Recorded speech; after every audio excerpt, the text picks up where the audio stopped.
China developing cyber armament to overtake satellites, Discord leak. Beijing hospital recently has 29 death fire suspected of being involved in organ harvesting crime. Pomological warfare, Taiwan furious with China's alleged theft of a pineapple cultivar. China speaks about Chinese-style modernization. A classified U.S. intelligence leak has revealed that China intends to use space weapons to nullify Western communications during wartime. As the Financial Times reported on April 19th, a CIA file revealed that China is developing devices advanced enough to hijack enemy satellites besides disrupting or exploiting them. The assessment alleged that China's cyber weapons could imitate signals from operators of the targeted satellites and, from that point, interfere with the spacecraft, either making it malfunction or taking control of it. Since satellites tend to coordinate in groups, China seeks to cause interaction flaws in the targeted equipment. For example, the Chinese weapons could make the affected satellite share commands with its systems or transmit visual and intercepted electronic data. Such capability would allow China to sabotage communications or surveillance efforts in a war scenario. It is part of its goal to control information, which it sees as crucial warfighting domain. Outside of top-secret knowledge, a U.S. Space Force chief has warned publicly about growing threats beyond Earth from Russia and China that exceed jamming. In an interview with CNBC, General Chance Saltzman, the U.S. Space Force's second-ever space operations chief, cautioned that some satellites could interfere with other satellites in orbit. He said, "We're seeing satellites that actually can grab other satellite, grapple with it, and pull it out of its operational orbit. These are all capabilities they're demonstrating on orbit today, and so the mix of these weapons and the pace in which they're being developed is very concerning." Speaking with Fox Business, John Hanna, former national security advisor for Vice President Cheney, called it a virtual game over if China could impair U.S. satellites. The Chinese have ground-based anti-satellite missiles that they're working on. It's directed energy and lasers being used to blind our satellites. And it's satellites up in space that the Chinese are working on that would be able to actually attack our satellites in orbit around the Earth. Hanna highlighted the need for better protected, more resilient, and cheaper satellites. He said, "These systems are very costly and require the collaboration of industry and government, especially the Department of Defense." BJ News reported that a deadly fire recently broke out at Changfeng Hospital, Beijing City, on April 18th, killing 29 people. After the tragedy, the connection between Changfeng Hospital and the People's Liberation Army No. 302 Hospital, or 302 Hospital, aroused suspicion and attracted the public's attention. Changfeng Hospital is located in No. 291 Dichang Road, Fengtai District, Beijing City, opposite the No. 5 Medical Center of 302 Hospital. In 1985, a group of former professors and specialists from 302 Hospital established the Beijing Changfeng Fengtai Hospital, later renamed Beijing Changfeng Hospital. Doctors from 302 Hospital often consult at Changfeng Hospital.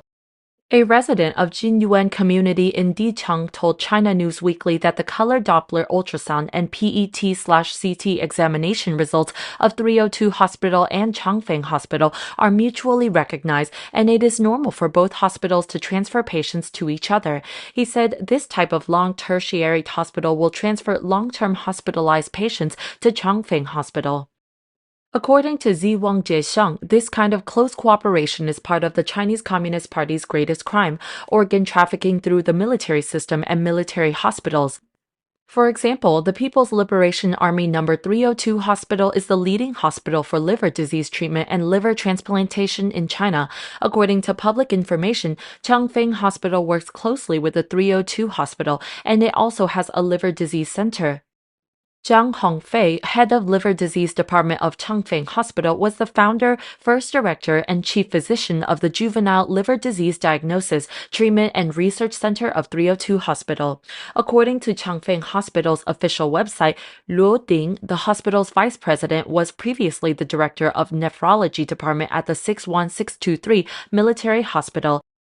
He had a long association with monitoring work after kidney transplants and treatment of complications after kidney transplants. In 2019, Luo Ding officially joined Changfeng Hospital as the hospital's vice president and director of its nephrology department. A Weibo netizen shared, "I remember that patients after organ transplant often go to Changfeng Hospital to ask for anti-rejection drugs. Changfeng Hospital also has a doctor who deserves attention." Ku Shenqi, the chief physician of the urology department of Peking University People's Hospital. Ku Shenqi specializes in kidney transplants and post-transplant tumor treatment. The World Organization pursued him to investigate the persecution of Falun Gong for allegedly participating in the live organ harvesting of Falun Gong practitioners. The data regarding Ku Shenqi at Changfeng Hospital was deleted.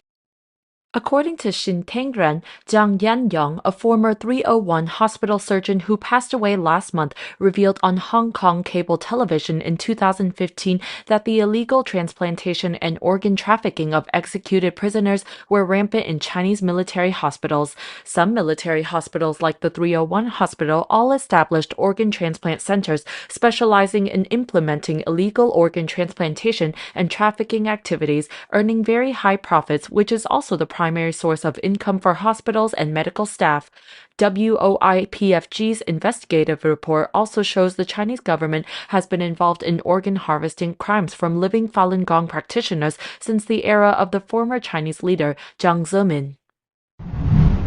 Taiwan has recently accused China of plundering plant breeders' rights after news revealed that a particular type of the island's pineapple is being cultivated in southern China. Economists reported on April 20th that Taiwan's agricultural engineers took nearly 25 years to create a cultivar with a scent akin to mango, a shelf life greater than the island's predominant strain, and resilience to blemishes during its steamy summers. It was released in 2018 and given the official title Tainung No. 23. However, it soon became known as the mango pineapple.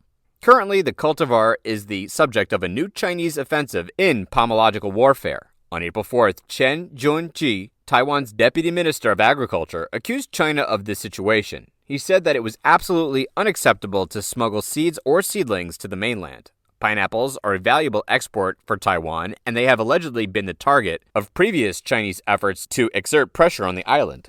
To improve trade relations with Taiwan, China removed tariffs on Taiwanese pineapples in 2005.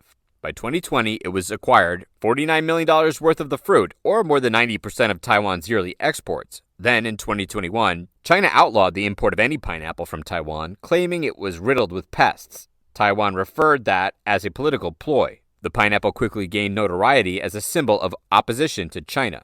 Tsai urged the Taiwanese to eat Taiwan's pineapples until you burst. Beer and beef noodles were just a couple of things that local firms added pineapple to. Additionally, Taiwan urged other nations to purchase its freedom pineapples. For example, Japan has purchased 62% of the island's pineapple exports by the end of 2021. Meanwhile, China has significantly increased the production of golden diamonds, a Taiwanese variety that has a short shelf life, and has started selling them overseas as Chinese pineapples. Its farmers now seem to have mango pineapples in their sights.